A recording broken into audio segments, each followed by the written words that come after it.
Saturday, July 22nd, back at the main fitness center, so we started doing some care off here. The water leak that originated here, the ladies' bathroom. Maintenance!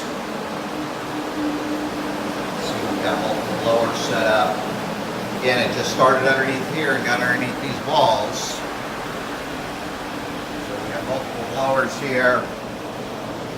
Carpet's already pretty well dried out. Dehumidifier running, sucking some water out, it's dripping over there. Come back out to the lobby, we found that the water even wicked over here underneath the baseboards out here. So they popped the base off here to let it dry.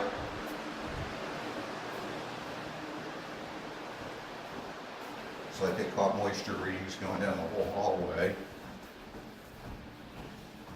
Fitness equipment here, this area was wet before. Feels like it's dried out at least. Did pull the base down on this side as well.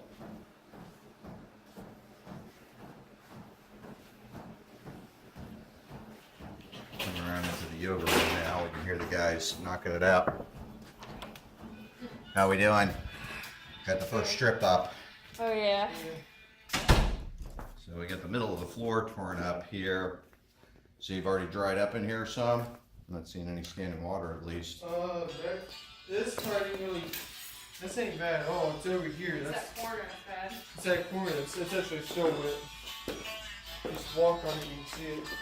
Yeah, you can see right here, water was coming up. You can see it right there. Yeah, you pulled all this baseboard. So you got water, did you get moisture readings behind these baseboard areas? Yes, sir. Okay. Walking along the exterior wall right now. And pull all of that base. How about in the closet? Did we have to pull anything apart in the closet? I pulled the bases off. Chris said too. Okay. We're Going gonna into put the these guys closet, to stand in so.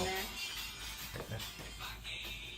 So this whole floor had about a quarter, a couple centimeters of water on the bottom of it. Does, yeah. See all the bases pulled here. And that's our yoga fitness center.